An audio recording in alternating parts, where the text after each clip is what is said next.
What's up guys, it's Will back again, and today's review is Season 1 of The Defenders. The Defenders is a Marvel Netflix superhero miniseries that brings together 4 heroes who each have their own individual Netflix shows and unites them under a common purpose, and that's defeating the evil shadow organization known as the Hand. The Hand are wreaking havoc in New York and have some sinister plans at work that all end up affecting the Defenders in Daredevil, Jessica Jones, Luke Cage, and Iron Fist. These 4 all have their own reasons for hating the Hand, but although first reluctant, they eventually unify under their common hatred for the Hand and end up working together over the course of 8 episodes to try and stop them from achieving their sinister and evil goals. Okay, let me just start right off the bat by saying that I'm a big Marvel fan. I don't love every movie they release, but generally I enjoy them at the very least. There are definitely some Marvel films that are by no means amazing, like Iron Man 3, Hulk, and even Spider-Man Homecoming, but I still had a decent time with them overall. But when it comes to the Marvel TV shows, I just could never really get that into them. I would say that Daredevil Season 2 was probably my favorite of everything that's come so far,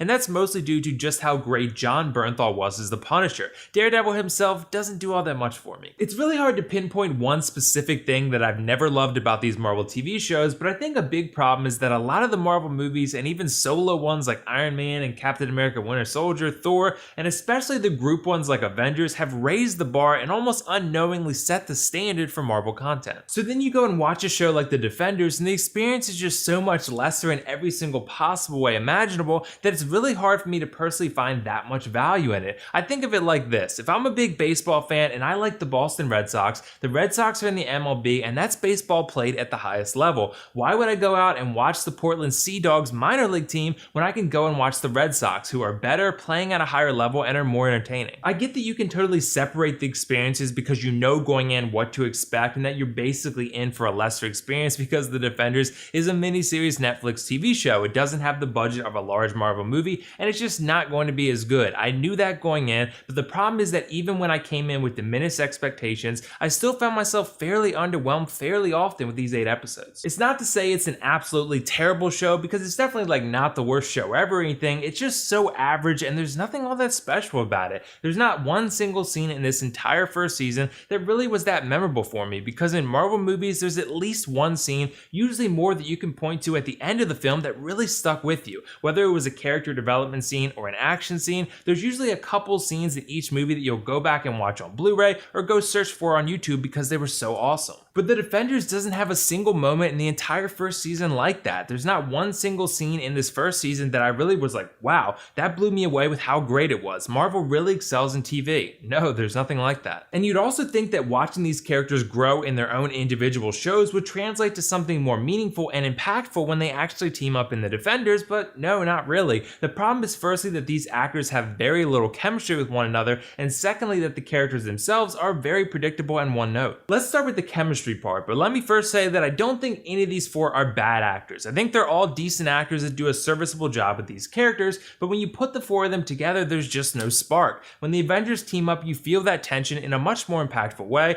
and eventually you feel that chemistry when they ultimately begin to gel. With the Defenders, they never actually feel like they become a team. They just feel like 4 heroes who just meet up because the studio decided it was time for them to. I think each of these characters are very one note. There's no variance and there's no straying from the predictability of these characters in any way. Daredevil is the obnoxiously self-righteous one, Luke Cage is the wisecracking tough guy, Jessica Jones is the unfiltered sarcastic drunk, and Iron Fist is rich, less interesting, and worse acted Daredevil. I think that while there are characters that have similar personality traits to the Defenders that exist within the movie MCU, those characters have way more layers and depth to them, and they're actually able to operate outside their comfort zone whenever the story demands it. The Defenders aren't though. It's the same gag for 8 episodes, and the only character that goes beyond the surface level is Daredevil. I just couldn't invest in them properly. I want to also say that the first 3 episodes felt a lot like Arrested Development Season 4. This very well may have been an intentional effort to sort of progress the characters a little bit further and then have the Defenders come to be later, but the problem with that approach is an obvious one to me. The show is called The Defenders, and roughly 1/3 of that show is spent just watching the individual characters all do their own thing. At that point, it's kind of just like you're showing us content from each of these 4 characters' shows, mixing it together and calling calling it the Defenders. It's also been noted that Marvel has a villain problem. This has been the case in the movies, although they've achieved success despite these issues. In the Defenders though, it's just more of the same of what you've already seen from the other shows. The Hand shows up, wants to destroy a city, and wants to be immortal or whatever. The superheroes don't like that and they fight. I know we've had a couple other villains in the shows so far, but in all seriousness, can we please have another villain other than the Hand?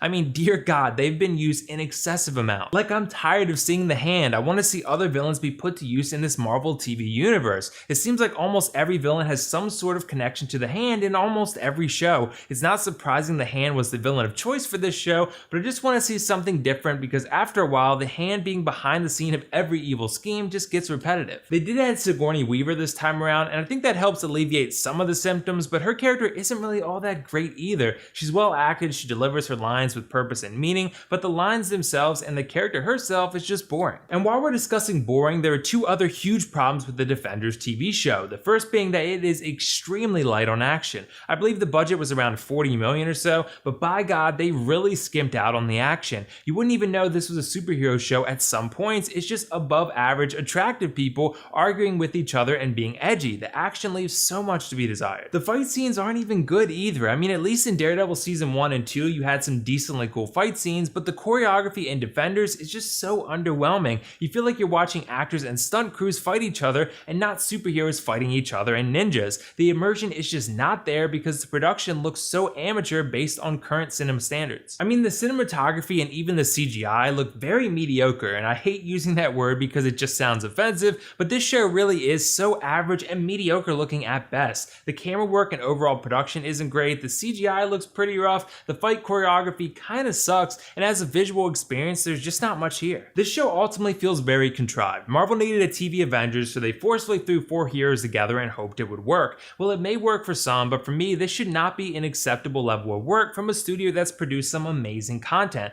I mean, first Iron Fist and now Defenders. I mean, Defenders is definitely better than Iron Fist, but it's really not that far off. Marvel is better than this, and I firmly believe that if they keep making these shows, they need to raise the bar because this feels like amateur work by their standards. I don't think we really need a pros cons list for this show because I think you guys pretty accurately know my stance on this one by now. If I had to give season 1 of the Defenders a rating, I'd say it deserves like a 5 out of 10. If you really like Marvel TV shows, then you may find some enjoyment in Defenders, but if you don't love the shows and don't really care about them all that much, you can pass on this one. Either way though, did you guys see Defenders season 1 yet? What did you think of it? And if not, let me know why not. And also let me know your favorite Marvel TV show. Mine would be Daredevil season 2, but I think The Punisher will be the first Marvel show I love. I'm sort of meh about the rest. That's all for now though. This is WillFoxification signing off. See you in the next review.